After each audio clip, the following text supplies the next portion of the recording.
All right, thank you, Chris. So today they're going to have me talk a little bit about the updates on some hay equipment and machinery. So just generally just introducing a couple of concepts that we all know, and then going into what some new developments, specifically over there we have the drone and some other new technologies that we have available to us as producers.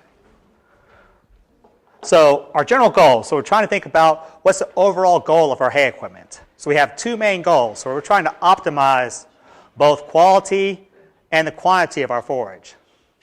And so that's for the for livestock consumption in a timely but cost-effective manner. So those are all kind of, at least two of those, the timely and cost-effective, those can be conflicting to a certain degree. And so we have to think about the nutritional requirements of our animals. So that's just to illustrate an extreme example that one of these animals is going to require a little more groceries than the rest. And so we know this for a fact that age, level of production, physiology, so if they're in lactation as opposed to gestation, they're going to have a little bit more nutritional requirements. And then we think about our environment, temperature, season, mud. So a couple weeks ago, Chris kind of alluded to it, mud wasn't a problem a couple weeks ago, then here recently it's become more of an issue. And so if you see anything like this, we have some mud issues. Go out there trying to fight, put out hay. Mud can be an issue. It's going to require that animal is going to have an increased average daily gain of about 24% just to maintain body weight. In addition to that, they're spending a little more energy. They have to actually expend more energy, so they're spending more energy just to get around through that mud. And so this was a 1980s study in ASABE that just showed that they have to expend a lot more energy to get through that mud. So there's multiple ways to resolve this. One of them being alternatives. This was resolved with some NRCS CAPE, potentially CAPE money. So you have a feeder. There's other ways we can just have geotextile fabric and rock. There's multiple ways to solve this. Maybe it's not equipment. Maybe it's another way to utilize what resources available to us. So for hay machinery, so pretty much getting to that point where we get our hay. So there's going to be trade-offs. Inherently, there's going to be trade-offs. So one's going to be a little more expensive as opposed to that New Holland there. It's going to be fairly cost-effective. But time of operations, that big machine probably cover a little more ground. The smaller hay barn, maybe not so much.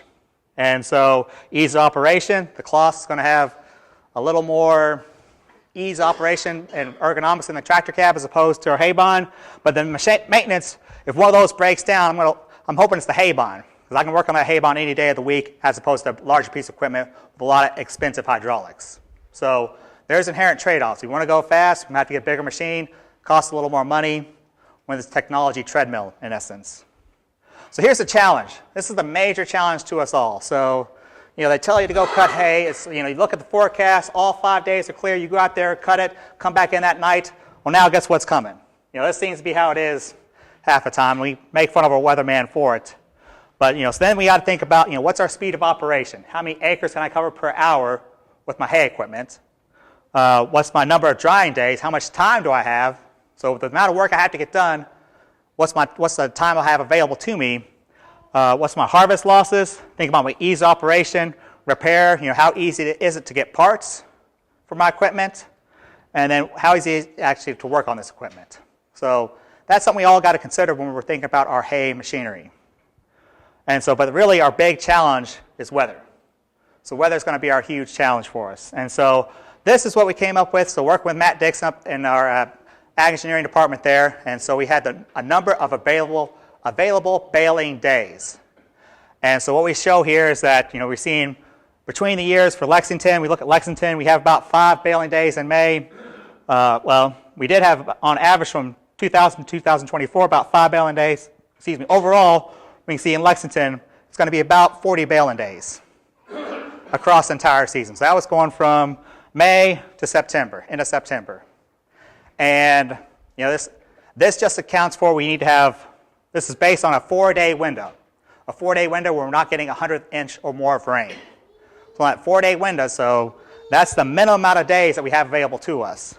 So that doesn't mean, these 4 days we have here, so looking at just the past 5 years, these 4 days here, that doesn't necessarily mean it's going to be not cloudy. Maybe the soil conditions might be too wet.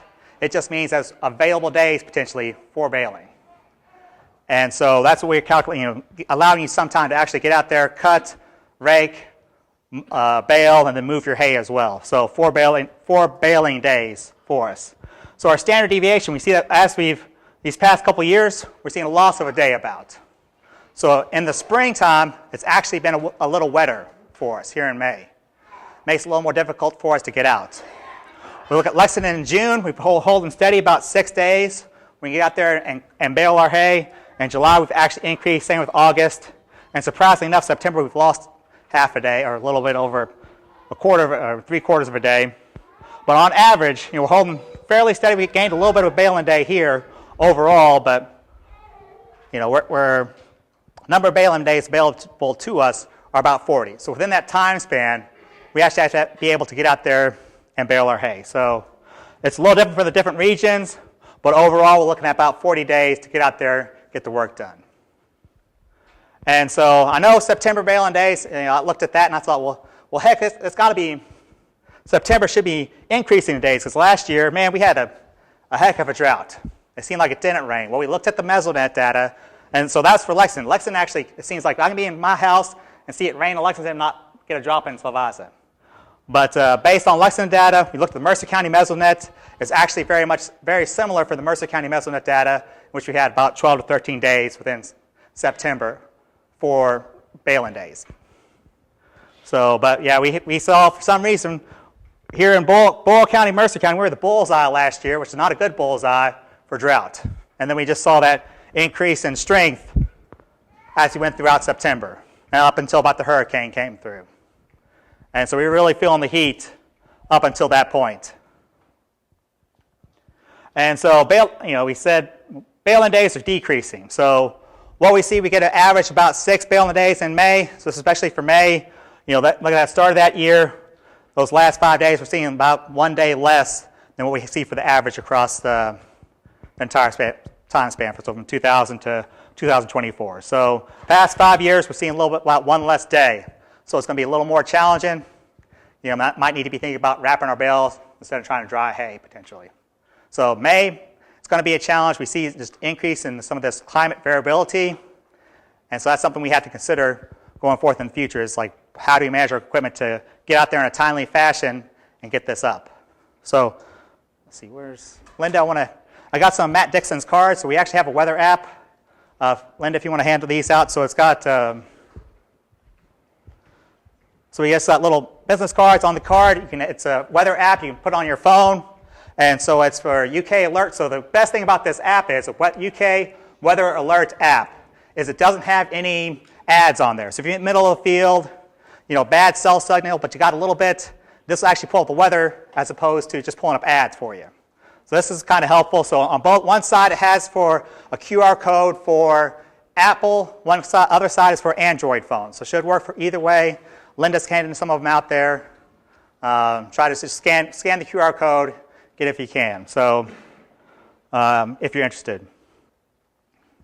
So another neat thing, just talking about precipitation, this was a challenge to us. So in 2018 in September, we actually had one of the hottest and driest Septembers. So for the past, looking like 30 some odd years, as opposed to the very next year, we had the hottest and driest. So when we had the hottest and wettest, the very next year of September, we had the hottest and driest September on record. So for that time period. So we see a lot of variability taking place. And so we want to be able to account for that and just have our hay equipment be ready to go when we need to function. And so, like I said, meteorologist Matt Dixon handed out those cards for the weather app. Be sure to scan them, and you could get a weather app without ads. But the other aspect I want to point out here is that he has his Point Ag forecast off his UK Ag Weather Center. So the Point Ag forecast, very helpful. So this was for today. It tells you the temperature. But the one thing I really like about it, we can give us a precipitation for the next 3 days. So it says a percentage chance of rain. What's the chance of rain? And what's the amount of rain that's coming? So sometimes if it's going to be 100% chance of rain, but it's only 200 an inch, who cares? But if it's 100% chance of rain, it's going to be 4 inches of rain, yeah, then it's got my attention. And so it gives you, at least it gives you the amount as well, and gives you some other factors as well. So we're thinking about our wind speed, if we're going out there with a drone, other aspects. It's got a lot of detailed information. We can actually click on Mercer County specific data. So we can same for Boyle, Same for all the counties in the state, so the point ag forecast for each county within the state. One of the things for the hay producers, I think the most important part is sky cover. So we have this sky cover aspect, and so it might be clear the next couple days. It might be 4 days for our 4 baling days. It might be all clear, but what's the sky cover? If it's going to be cloudy all day, if we have it also gives you like what's our light dew, moderate dew, sometimes a heavy dew, really heavy dew. It'll tell you that information, so if you get out there, you kind of know what to expect if you're going to be cutting hay. It's a gamble either way, especially in May and June, but it helps give you an indicator of what potentially to expect. So then we can also get the graph precipitation, so it gives us that precipitation chance probability and actually how much rainfall we could be getting. So with that in mind, so we have our challenge is going to be the rainfall. So 70% of our crop quality is determined by maturity. So knowing when to cut can be important. And so one of the things we have our hay yield. As we go with time, our hay yield is going to increase, but as we go through time, our quality is going to decrease. There are some factors if we use, for example, low lignin alfalfa or low lignin crops, we can actually increase the amount of time we have and still get a relatively equivalent quality. So that allows us to increase that window for cutting. So instead of, if we, in California, it's pretty easy for them to cut every 28 days. Here it's going to be not as easy. And so this, if we're using low lignin crops, it actually allows us to have some additional days, so another 7 days at least, but we can still maintain that relative feed value, relative quality using low lignin crops. So for our cutting options, you pretty much have 2 primary options, either sickle bar cutter or it's going to be a rotary disc mower. The sickle bar cutter, it's going to be our lowest cost option. It's lightweight. It has about 1,800 strokes per minute. It's going to be very effective. However, it's going to clog in some heavy crops. If you have a heavy crop, it's going to clog more readily. It's going to reduce your ground speed, and the knives are somewhat difficult to replace. So it can have its own challenges. Although it's initially low cost, it's something we have to consider. Disc mower, much more popular. You can get that ground speed, cover more acres per hour with the same width of mower. So you have 3,000 RPM on your blade speed. Again, achieve the higher ground speed, 6 to 9 miles per hour. Less likely to clog. I'm going to say almost impossible to clog, unless you got a really badly lodged crop. 3 to 7 horsepower per foot. So that's something we have to think about from a horsepower standpoint. How much horsepower does it take to run this machine? And then, the knives life, you're going to have about 200 acres for each one of those knives from a lifespan standpoint. And they're relatively easy to change on most of these rotary cutters, or most of these disc mowers, you just flip them. But usually it's a much more costly investment for that initial purchase price. So purchase price, you have to spend a little bit of money for these. So conditioning options. So think about conditioning. We have pretty much our roller conditioners versus our flails. Which one's going to win from a standpoint? It depends. And that's one of the basic extension answers, but it depends on your crop. It's going to be crop dependent. I think for a lot of people around here, we're doing some clover, maybe some alfalfa.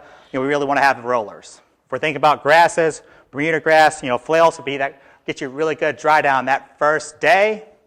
But overall, if we're looking at forages with high value, alfalfa, millet, sorghum Sudan grass, clover, we want to maybe have want to have roller conditioners for that. And they'll have equivalent dry down periods over that 3 or 4 day periods. So time span. So what about our power requirements? So this is based off of a 1984 Michigan study, and there's similar studies. They haven't done any recently. But our cutter bar with roller conditioner is probably going to have the least amount of power requirements. And this was done at equivalent speeds. Looked at the gallons per hour. So even though they increase speeds, one of the interesting things, even though they increase speed from 4.2 to 4.8 miles per hour, the gallons per hour stay consistent. But the gallons per acre, we're going to see more gallons per acre if we're using a disc and roller conditioners as opposed to disc and flail, utilize the most. And I know there's going to be manufacturers say, well, we have a disc with a flail that utilizes least. Well, this is, according to data from this study, this is what they found. There might be one out there that may be more efficient. But from this study, this is what they found for the cutter with a cutter bar, roller disc, and roller flail, or disc and flail, excuse me. And so gallons per ton of dry matter, was the least with our cutter bar, moderate with our disc and roller conditioner, and probably the most with the flail. Now the caveat to this is, so for this study to be equal, they ran these at equal speeds. However, I mentioned in the slide before, the disc cutter with the flails and the roller conditioner should be able to go faster. So that's a caveat to this. And so then we could probably see if we're going faster, going 6 miles per hour, we could probably see that gallons per ton of dry matter decrease. And so that's a caveat to this study. But in equal comparison, at the same rate, it's going to be the flail conditioner is going to use the most fuel, most gallons of diesel fuel per ton of dry matter. Why does the flail take 67% more horsepower? It's an interesting question. Maybe it's just because you have, just to get that tip speed, I think we're going so fast to really beat that material. I think it seems like it just takes additional horsepower to run that. It could be the tip speed. Granted, you have the two rollers pressing together and the chain. It's a good question. I'm wondering if it's just that tip speed and velocity that we have to achieve to really knock the wax off of there. But this is what they found in Michigan. Take it for what you will, but a lot of it we're just trying to utilize to make an equal comparison. Although we know that's not true because in actuality you're going to be running your disc with the rollers or flails in a much higher rate through your field. If it's smooth, yeah, that's the caveat. If you can stay in that tractor seat. So for the roller spacing, rollers must not touch to be effective. We want about an 1/8 inch gap. Adjust the stem for various crops, and it's usually about one adjustment per size. So really, between those rollers, we don't actually want them to touch. We want there to be about an 1/8 inch gap between them, or thereabouts. So a lot of times people put they'll manually operate these to get a piece of aluminum foil or something through there just to make sure it maintains about an 1/8 inch gap. Just so they make sure that they have a proper spacing on those. Roller timing, so the most time I've seen for roller timing, it shouldn't need to be adjusted. On most equipment manufacturers say that shouldn't need to be adjusted for the most part. You do have to adjustments for your roll gap. They might be on one side of your equipment or another. It should be on both sides of your equipment, and there might be another one for roll pressure as well. So for these, we just follow what your equipment manufacturer suggests in their manual. So other thing we can do is check your crop. So after you roll through the field, you have a piece of machinery. We had this with one of our guys who was operating the farm for us. He ran through the field. He said, "Oh yeah, I got the mower conditioner. Is it actually working?" So that was one of the questions. Well, is it actually working? Go behind the crop and feel the crop. Is it actually crimping the material? Is it drooping or wilted? You have less than 5% of brown spots on your leaves. Make sure it's actually working. Otherwise, you're just wasting horsepower for nothing. So if it's under condition, check your roll gap, check your pressure. If it's over condition, you're going to have a lot of broken stems and maybe stripped off leaves. So damage or stripping leaves. So if you have over 5%, that's something to be considered. Consider maybe over conditioning my material. Flail, be sure to adjust your hood. Above your flail, you need add liners to increase your condition potentially. You can adjust your hood above your flail motor. So it decreases to increase the amount of conditioning that's going to take place for your material. As far as cutting height and angle, so there are different shoe kits adjustable for high stubble, biomass kits. Usually they're about $800 to $2,000 in addition to what you could have to spend. There's machinery-specific settings. And for disc cutters, sometimes you can adjust that top link and change your angle.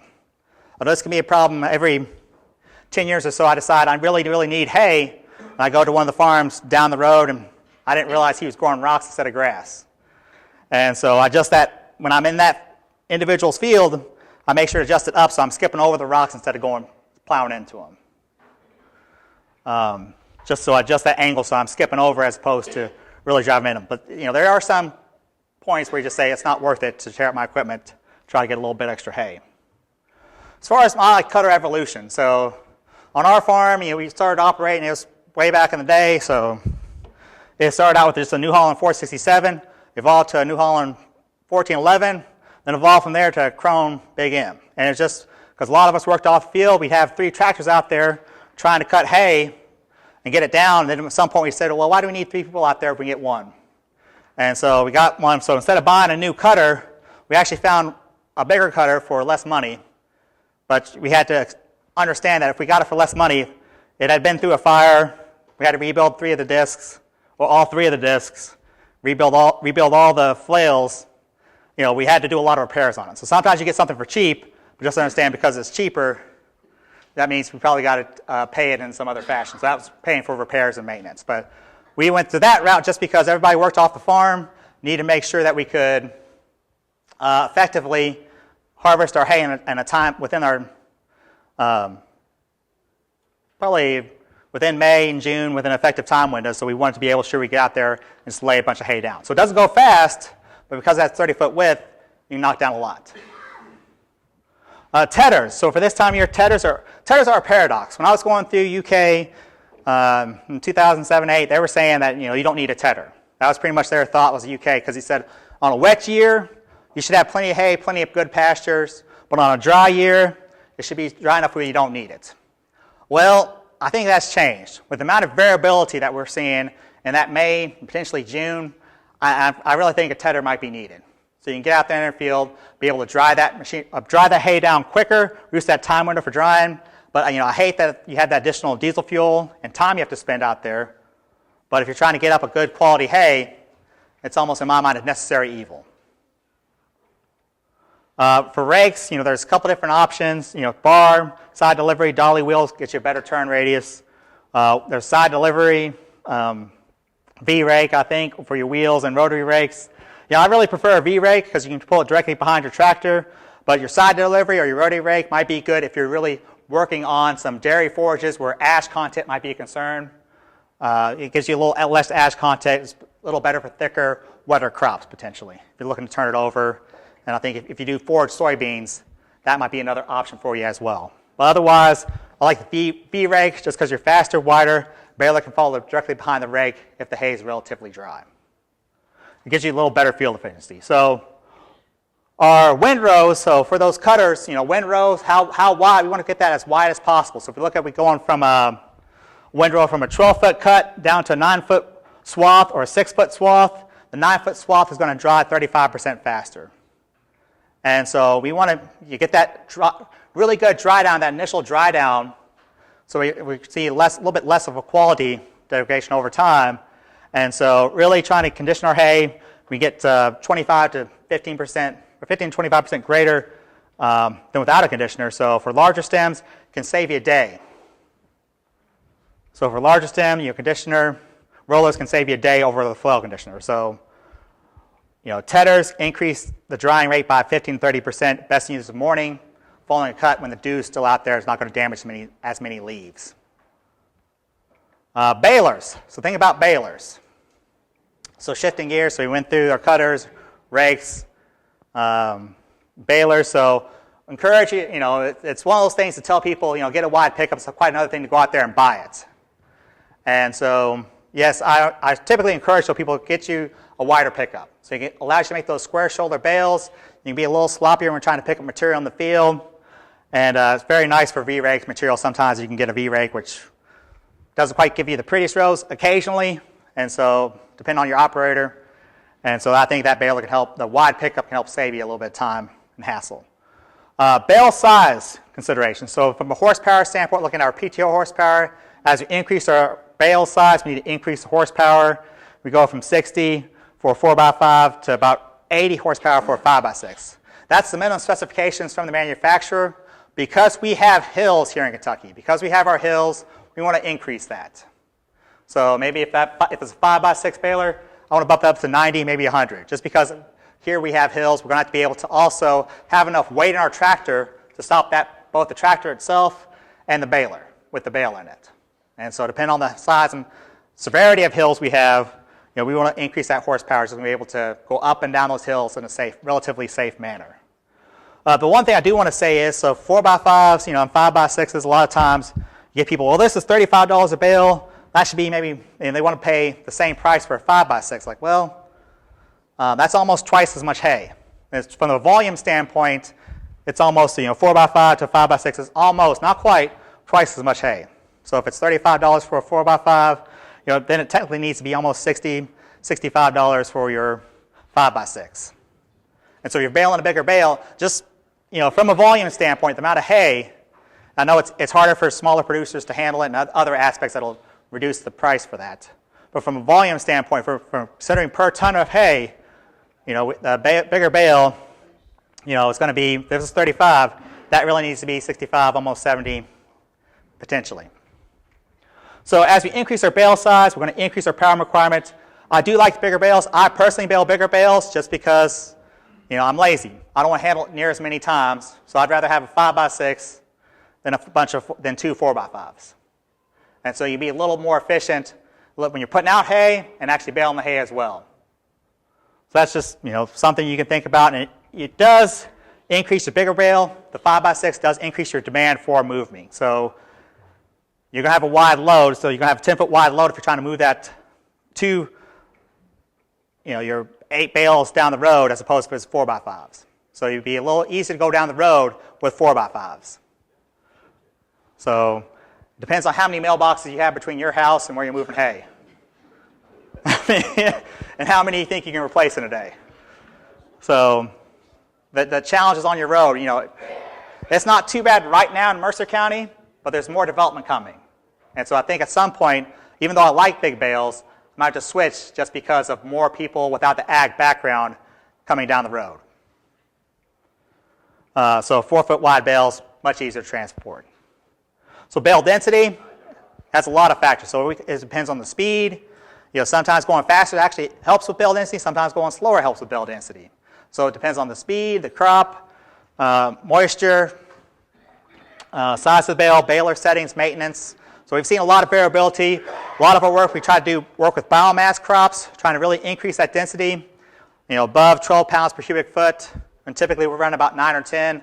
We're really trying to get high density. It's challenging with some of these balers. We can get it done when we start breaking strings and twine and other aspects. So this is some photos from where we did some work down there in West Kentucky in Logan County. But number of trips per bale. So I mentioned before, we have to almost make, not quite, we have to make more trips with a 4x5 baler as opposed to using a 5x6. We have to make a couple more trips. Whether it's going out there and pick up the field or actually moving them down the road. So something to think about from an ease of use standpoint. Wrapping options, really there's some Sicilian twine, plastic twine. You could take your net wrap to the edge or net wrap cover to edge. There's cost calculators saying Kuhn, Deere, Vermeer. They've all had calculators at some point. I know Kuhn definitely has one available to you. So that could be, you can look and see, is it going to make more sense to utilize string or net wrap? But, for a lot of times, twine is typically cheaper. It's a little easier to feed. You don't necessarily have to go out there, unless you got the plastic twine, to go out there and cut it off. There are net wrap. It is 30% faster. We're out there baling. It is 30% faster. The cost of a baler, so it adds to the cost of a baler. Initial price of a baler, it's going to add about 15-30%. However, if you're buying used, for some reason, it doesn't seem as important. Because I've seen it a lot of times where the net wrap baler and the twine baler are about the same cost for some balers. And so it's like, well, people think initially when it has that better baler, but after somebody else used it, maybe it's not as, for whatever reason, they were about the same price. Higher per bale and initial cost. This is according to Schenner's group up in Wisconsin. That was a 2015 study, about 90 cents to $1 more. That's in 2015 dollars, so it's probably $2 or $3 by this point. But they said higher cost per bale, initial cost for net wrap bales. Think about productivity. So net wrap has a faster try time. Instead it's 2 to 4 rotations for net wrap as opposed to 20 to 30 for twine. You're not sitting there near as long. So we can be more effective and more productive in our field. So what we can see there is that if we have net wrap, we can do tons per hour, same size baler. We can be about 3 tons more efficient. Same with, we get a bigger baler with net wrap, we can be about a ton more efficient. And the same difference between the two. So going between net and string tie. So for tons per hour, how much we can get out there and get it done before that big cloud hits us, Yeah, it's a lot more efficient with net wrap. I know it's a pain to get out there and knock it off in the wintertime, but in the summertime, being efficient and utilizing our fuel, net wrap would seem to be the way to go. But but that also depends on your consumer base. Because a lot of times you have consumers that might want, horse people might not want net wrap. I want string ties. So it depends on who you're selling your hay to as well. If you have inline square balers, so inline square balers push into a pre-compression chamber, stuffers, and we've done a couple work. So this is us down there in Logan County harvesting miscanthus, baling miscanthus. So density control through different settings, but a lot of times, we were limited on how dense we could make that bale by the twine strength. We could bale a really dense bale, but as soon as it hit the ground, all those strings busted apart. So if we're trying to go over 12 pounds per cubic foot, we really couldn't do it with that. Their strings would not hold it. So sometimes we're limited just by material. If it was wire tie, we probably could have made it really dense, but it wouldn't be as ideal for producers. Used balers. So that was an old John Deere 510. So that's what I started baling with. And so the one thing about it was, the used balers, that was a closed throat baler. You can never bale any wet hay. As soon as you try to bale wet hay, it'll go right around those front two rollers, and you spend all your time with that utility knife there, which in June and July, man, that made you mad. The thing to do is, if you can't roll it over the house, it's too damn wet. Yep. So you couldn't first time. I learned that. So those old balers, clog at the first sign of too much moisture. And so this one, I tell people, it's not worth the hassle.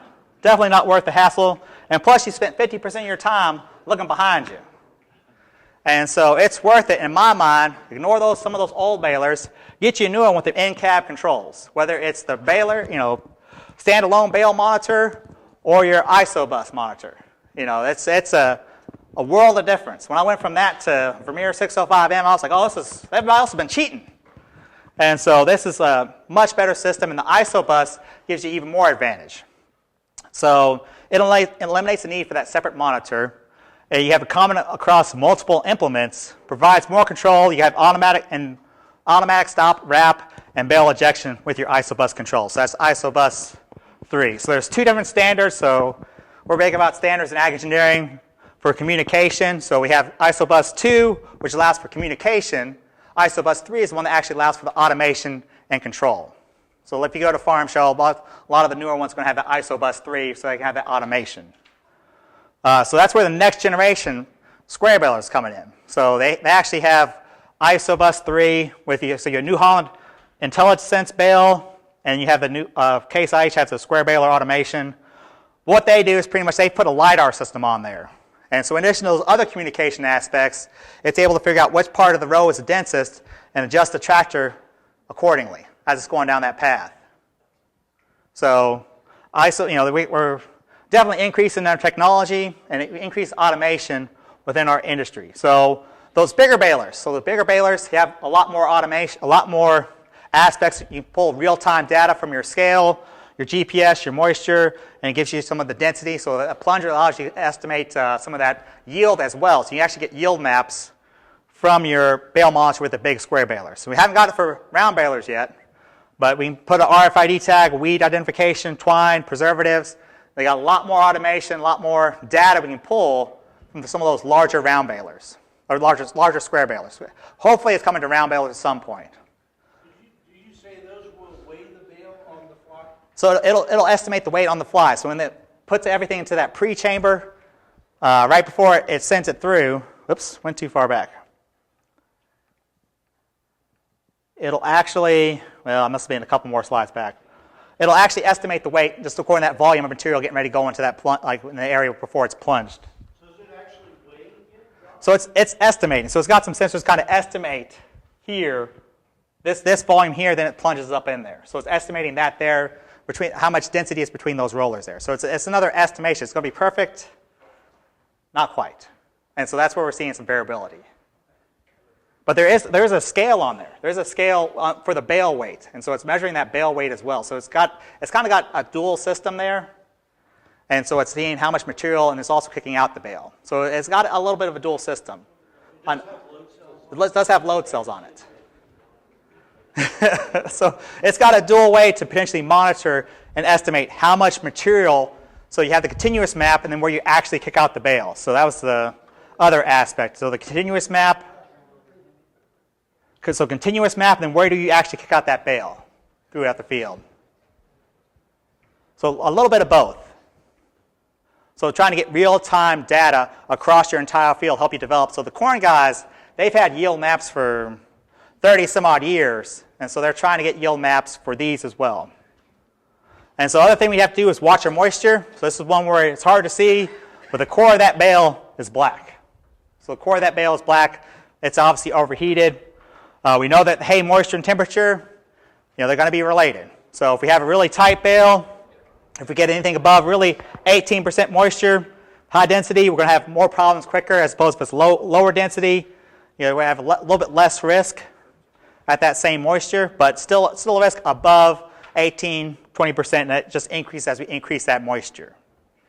One of the things, so that's, as we increase that moisture, we're going to increase that temperature potentially, and the bacteria get more involved. And so if we go above pretty much our 170, we know there's imminent danger for fire. So we try to avoid that. But they did have this. This was at the National Farm Machinery Show. This is where, again, a lot of this technology is going to be for big square balers, but they had the AgriGreen hay dryer. So you put your bale into this slot here, it actually pushes down, I think, 89 or 90 rods with air that blows, air circulated through the system, blows into the bale, and takes it from about 30% moisture down to 18 within about 10 to 20 minutes. And so it's a way in which we can bale a little wetter, bale a little greener, and then dry it down, maintain that green color to it, but also make sure the bale is going to be safe. So that's AgriGreen. They had them at the National Farm Machinery Show. They were there, I think, 2023, and I think they have a smaller booth in 2024. I'll be interested to see if they're there this upcoming year. So drones. So this is kind of the new technology to some degree, but it seems to be somewhat more popular. There's a lot of corn guys who have drones across the state here. And there's actually, there was an ad for people doing drone service at the Mercer County Southern States. So it was Duckworth and his son who had the ad for doing some drone work. But you can be doing spraying fence lines, you can spray your weeds down, spray your burn down potentially. So there's aspects for spraying. More this time of year, there's aspects for seeding and fertilizing. That can be more popular as well. And so it's got a spreader on there, so it's good when your soil conditions are too wet. So if I want to go out there today, I might be able to make it out there without tearing up too much stuff. But if I want to get out there right after it's rained or right after, especially in August, where I'm not going to fertilize or do anything until it rains. You can get out in the field sooner, you don't need to tear up your fields, and you avoid getting stuck. So if you do have a wet spot or something like that, it's really not going to be a problem because you're just flying over everything. And then buggy maintenance. I know this is a big deal in West Kentucky, buggy maintenance. A lot of the dealerships out there, they're getting rid of their buggies. It's because they're expensive. They have to do maintenance on them. They don't want to pay. So it depends. A lot in West Kentucky, this was a big thing. So some of them are actually using the drones just because some of the dealerships have eliminated the buggy. So we could see this transition at some point. If it's too expensive for them to operate or maintain, that could be a concern. And so you might have to have somebody come out there and spread fertilizer or spread seed as needed. So with seeding, we did a couple tests, looking at a couple fields. This is where we took off. You kind of see the white lines going to different fields. Seeing that what was our rate? So we have this drone. It can do about 32 acres from a spraying standpoint. It can do about 32 acres an hour. From an actual spreading standpoint, this was spreading at 22 acres per hour. And so this drone operates at 22 miles an hour top speed, and it'll carry up to 100 pounds. You can put 100 pounds of seed in there, and it'll carry it. For seed like clover, a lot of times because we're putting at such a low rate, 8 to 12 pounds per acre, I really suggest people put only 50 pounds in there, because otherwise you're just wasting your battery. Because it's just having to work really hard to lift 100 pounds, but you're really only spreading about 18 to 50 pounds per flight. So per flight, you're either spreading a whole bag or you're spreading about 18 pounds. And so your least efficient areas is anywhere you have to make a whole lot of turns. And so that's going to be the least efficient part of your field. Or for the drone standpoint, you can't cover as near as many acres per hour, but then you get to the long stretches, you can do a lot better. One of the challenges you see here, see how there's a couple little notches here, there, and everywhere? What's that going to be? Power lines. Yeah. So a power line runs right through there. So you have to actually, it's got some sensors, helps you avoid hitting the power lines, helps you avoid hitting the power poles. But a lot of times it's sole producers. So this was laid out in two separate fields. This is one field where we did half. You're able to segment your amount of your flights. We did the other half, and we came back and did this part last. And so just if we did mess up, we weren't going to ruin our day completely. And so it has sensors to help you avoid hitting. Doesn't mean it's going to be 100%. And so it'll try to. They have a newer drone that's a little better at following topography. A lot of times you get some changes in topography. You have to do a little more adjusting with that one. But we can cover a fair amount of ground. And similar to Chris's autonomous, this is completely autonomous. I saw it to take off and go. It goes and starts flying, does what it can, comes back. If it runs out, goes, flies, runs out, then it comes back on its own as well. So you can program it to land right there. Very, very, can't be an efficient system. You have to change batteries a lot. So you have to have a 10,000 watt generator, and you're going to change batteries, so you got about 8 minutes to fly. And so it'll go through, it can go through about that 50-pound bag of seed in about 8 minutes. However, on some of those other shorter flights where you have to do a lot of turning, you probably want to go through about 18. So kind of planning about how much to put in with where you are in the field will be important for this. But again, I can look at my field and not see any tracks. I'm not seeing any, I know for soybeans it could be a half a bushel to a bushel per acre as far as damage to the ground. And soil compaction, especially when it's wet, we have clay soils, that's when you know it's going to be bad. And this has been known since the 80s. And it's going to negatively affect your future yields. And so we limit how much we're running on that field. And in this case, we're kind of close to this field edge, but we're trying to get centered between all the fields so we can have somewhere convenient to fly. But it takes about 2 people. So you have yourself, and if you have a 12-year-old or 15-year-old, that'd probably be helpful just for changing batteries. But this is something that, for the future, I think it's going to be more and more important. And there are people, I know for a lot of times I told for sprayer guys, for us to pencil out, we need about 1,000 acres to spray or spread annually for us to pencil out for you to own one.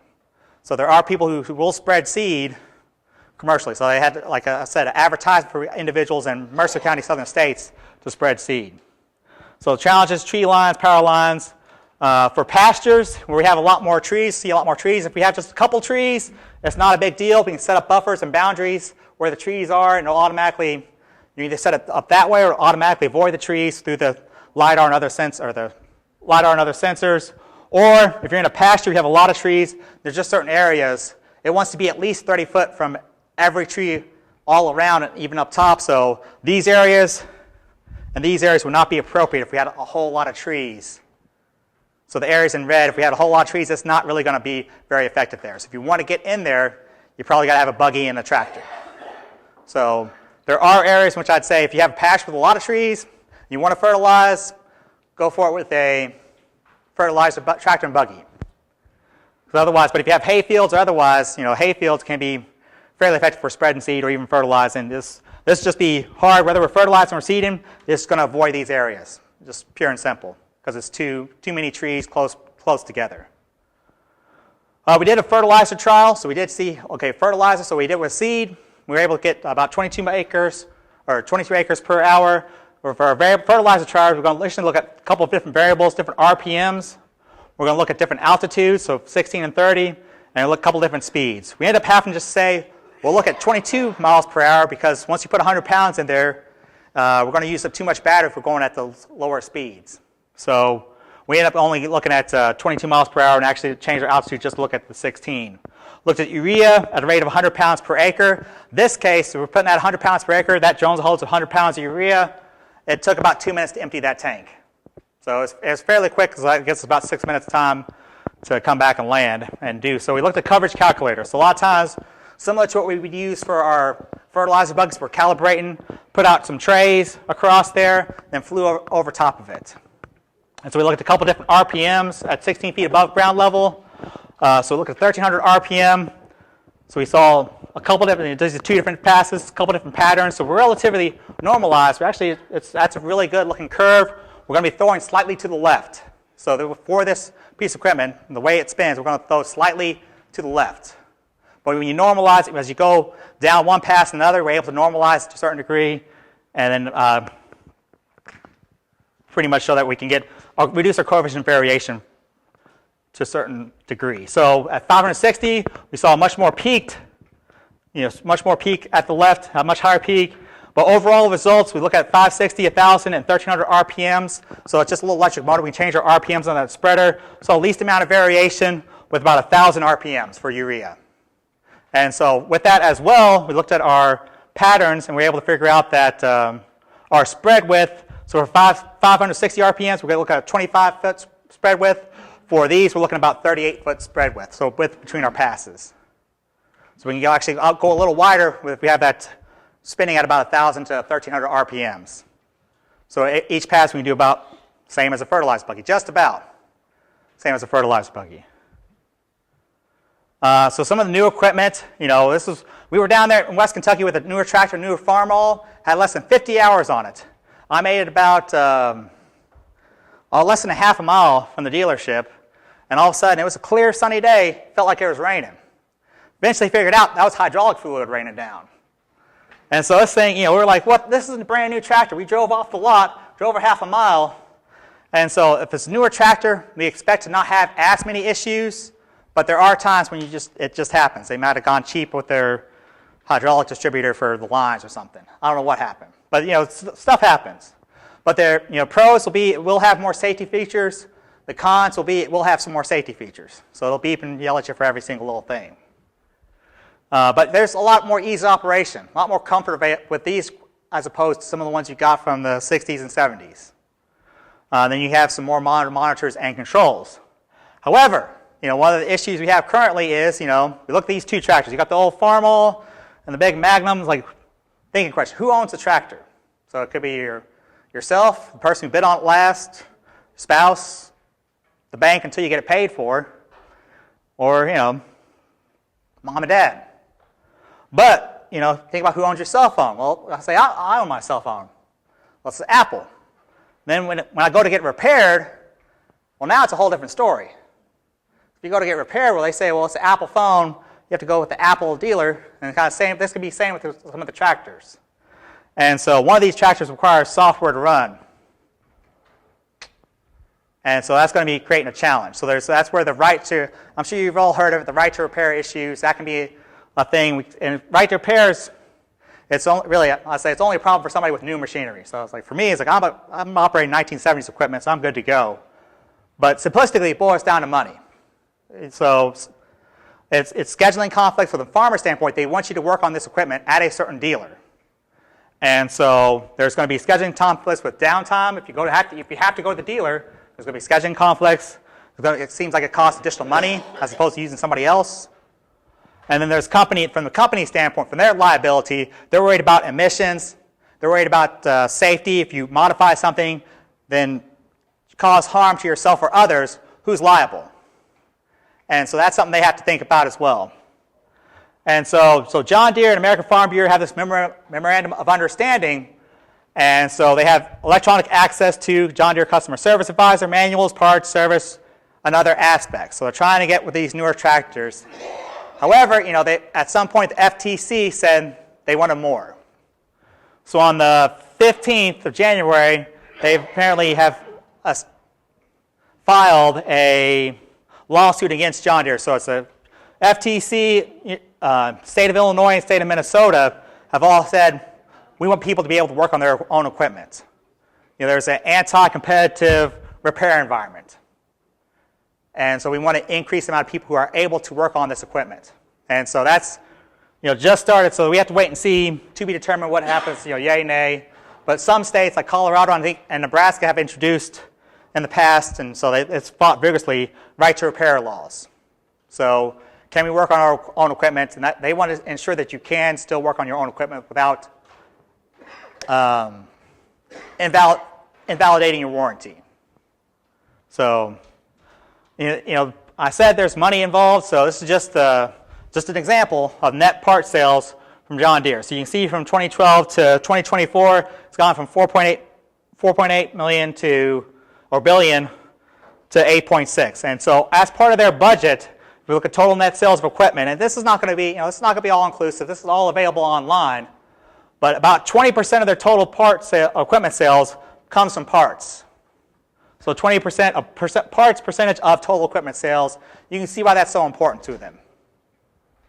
And I have stuff with green paint on it. It always seems super expensive to me. But this is available on their website. This is like through the stockholders, shareholders. That's available on their website if you really want to have that information. But yeah, that's why it's so important to them. The future of ag equipment.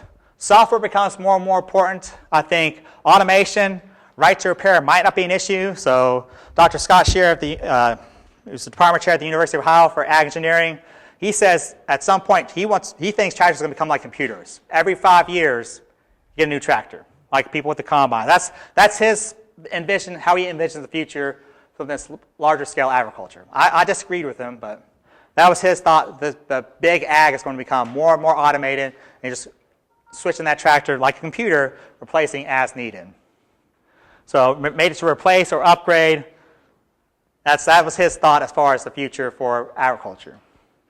But for me, with the older equipment, something we have to do is like think about find your filter sales. So getting ready to come up here, it's about that time of year. Find your filter sales, your filters to your local automotive dealers. So your Napa, your CarQuest, your CNC Auto, whoever it may be, it's going to have probably a filter sale. Makes the justification of changing your filters easy. We want to do our maintenance. Over time, if we do our maintenance, it could save us 25% over repair costs, making sure we maintain and keep our equipment functional. Shop around. I always encourage people to shop around.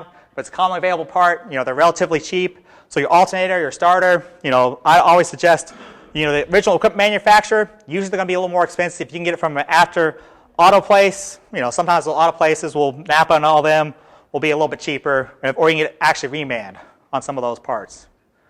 That's a reman place down in Lincoln County now. So always, I know there's a filter sale for people in Mercer County. I know there's a filter sale at CNC Auto. It's just one example I know of. I know that usually Napa has one as well. It's usually a little bit later in the year. But there's filter sale taking place from February 17th to March 1. So if you need to buy filters for this upcoming year, that's something to think about. So you make it a little cheaper for yourself. And because I always want somebody to tell me if I can save money, go ahead and tell me. And there's the same if you buy your seed in downtown Harrisburg, I think they're having a seed sale for clover and whatnot. I think it's going to be the 7th through the end of the month. So soil sample, Chris mentioned this, so soil sample, you can do it when it gets dry. You only get out what you put in. So really should be out there soil sampling. And we know that weather survey says, so I want to just emphasize this as well, 40 to 60%, at least in Mercer County, means different things different times a year. So sometimes 40% means it's going to rain every time. But in August, 40% doesn't mean it's going to rain at all. So a lot of times it means maybe, and just have to always look at all three, then Matt Dixon's weather site to make sure everybody's at least telling the same or similar story on these. But yield and quality should be a goal for this. So to kind of wrap everything up, yield and quality should be a goal. So this is a nice field of Johnson grass with some forage soybeans in there, but yield and quality should be the goal. With that, any questions? So I know I went through it fairly quick, but I know it's getting awful late on us.